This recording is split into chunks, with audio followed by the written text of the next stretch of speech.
The Cobra Corporation, which is not headquartered in China, but in the beautiful and very safe state of Chicago, has sent me at no charge their entire line of Cobra Trailblazer handheld HT GMRS walkie-talkie adventure radios. So over the course of the next few weeks, I will be sharing with you each of these Cobra Trailblazer adventure radios. The Trailblazer 250, I meant to do that, the Trailblazer 500 and the Trailblazer 450, with an emphasis on going over each of the features and actually going outside for some real-world tests of these adventure radios. And in this video, I will be doing all of that with the Cobra Trailblazer 250 adventure radio. I will quickly go over the specifications of this radio and give you both my impressions and my thoughts in its usability in the real world. This is the low end of the Trailblazer line of Cobra adventure radios, and right now the cost is $79 of monies for a 2-pack of radios on Amazon. And when you crunch the numbers and really drill down into the math, this means that the Cobra Trailblazer 250 handheld HT GMRS walkie-talkie adventure radio costs about 40 monies a piece. And for your clicking and purchasing pleasures, I will include 2 affiliate links to purchase a set of these radios or to just look at their technical specifications at both the Cobra website and on the Amazon. You will find those links in the detail sections of this video below. So when you purchase the 2-pack of Cobra Trailblazer 250 handheld HT GMRS walkie-talkie adventure radios, in the box you will find some stupid safety warnings designed to be thrown directly into the trash. You will find no user manual.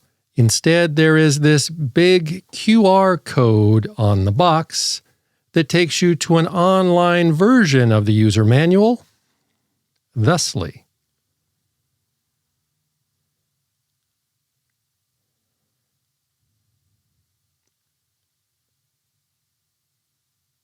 the online user manual is extremely well written in perfect and glorious American English, as one might expect from a company based right here in these once again great United States.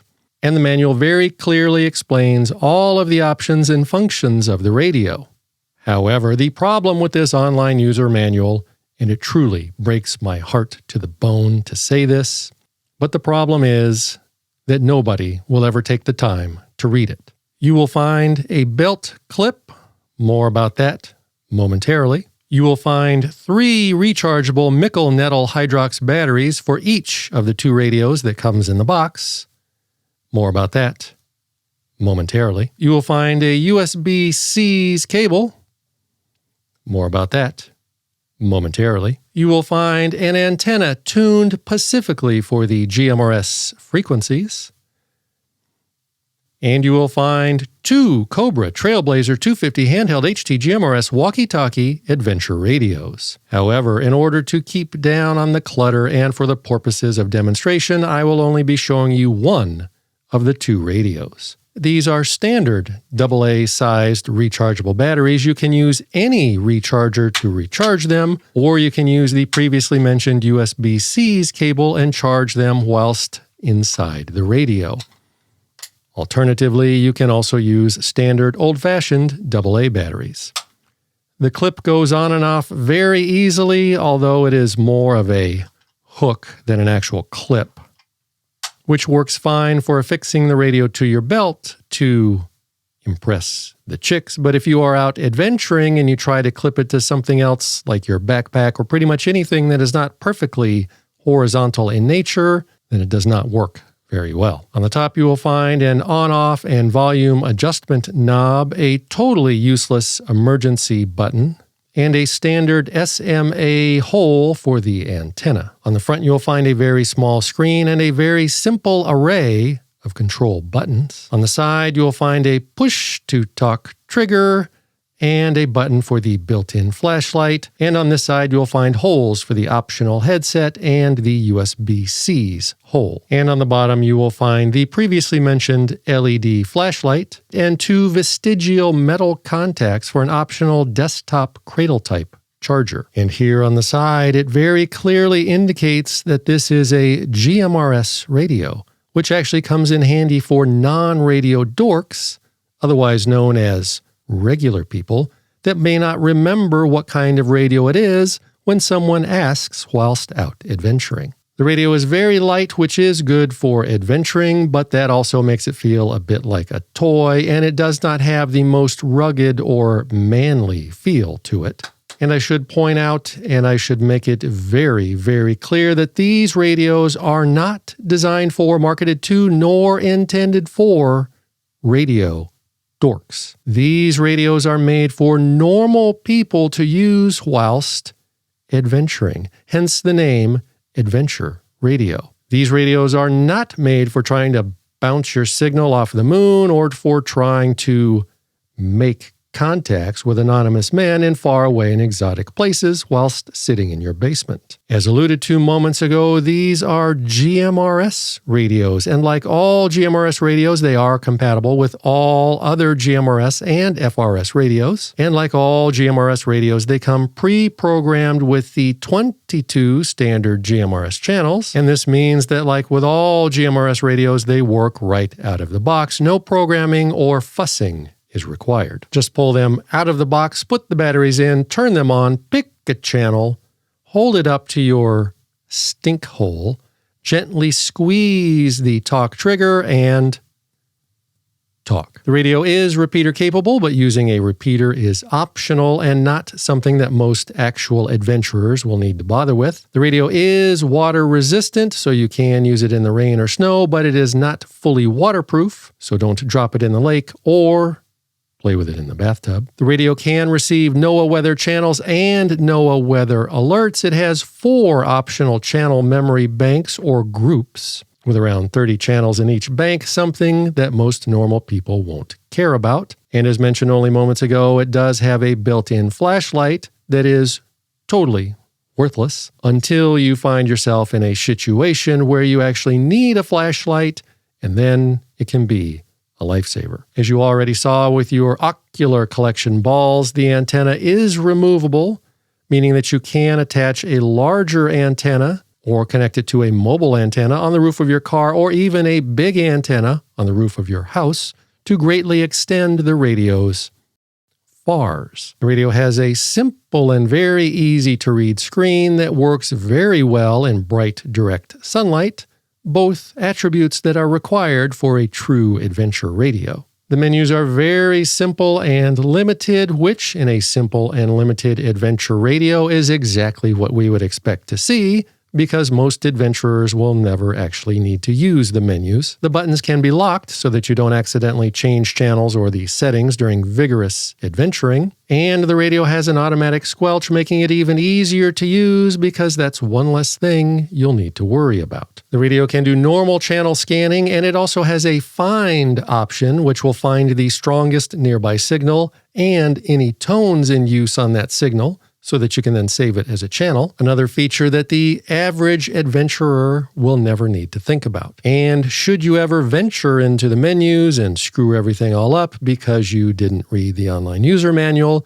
it is very easy to wipe clean and reset the radio by simply turning the radio off, then holding down the menu and down buttons at the same time and turning the radio back on.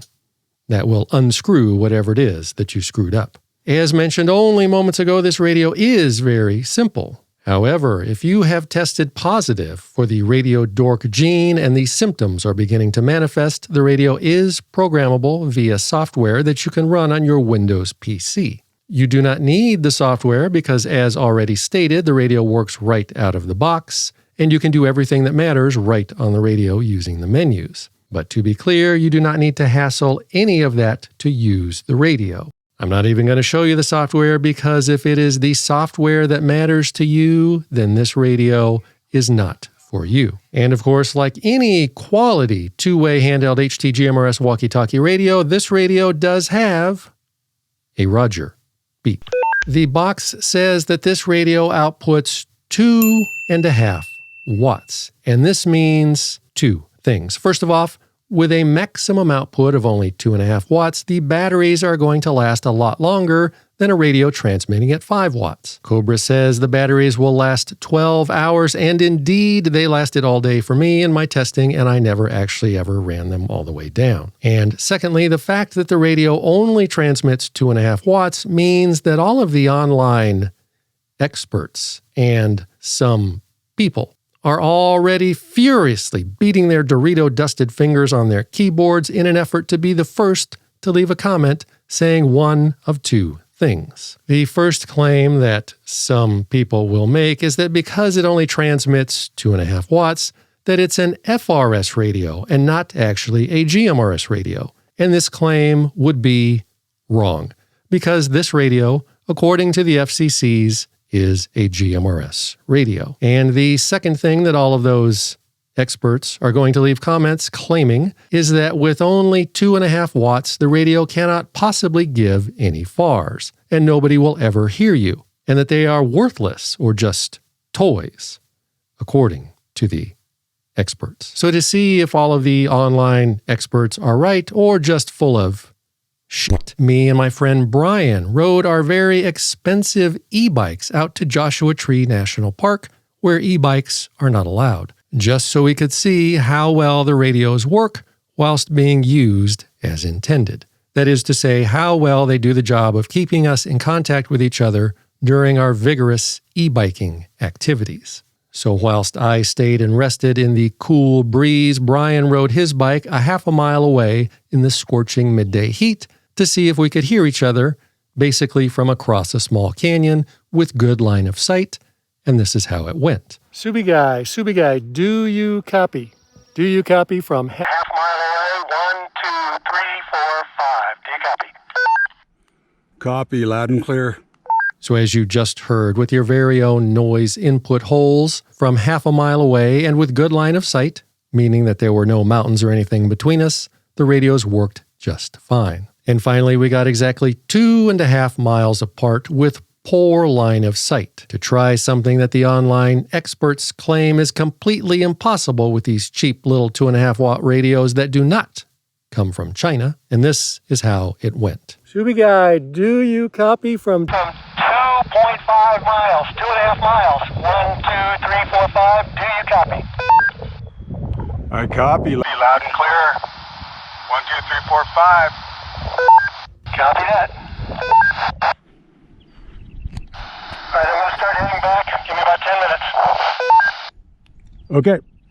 And finally, just to shut up all of the online experts, I did my standardized FARs test and called my friend Conrad, the chef, at his house 13.5 miles away. Direct radio to radio and on GMRS channel 20, which is a simplex channel, not a repeater channel. I was using this 2.5 watt Cobra Trailblazer 250 handheld HT GMRS walkie-talkie adventure radio, and my friend Conrad, the chef, was on his base station radio with a large antenna on his roof, and this is how it sounded at his house from 13.5 miles away. Chapeau, do you copy me on the Cobra Trailblazer? And as you just heard with your very own eyes, at 13.5 miles, the signal faded out a bit, but for a cheap 2.5 watt radio that does not come from China, it wasn't too bad, and far from the claims that nobody will hear you from all of the online radio experts. So if you are looking for a 2-pack of simple, lightweight, and inexpensive handheld HT GMRS walkie-talkie adventure radios that do not come from China to fit your active adventuring lifestyle, the Cobra Trailblazer 250 might just be the radios for you.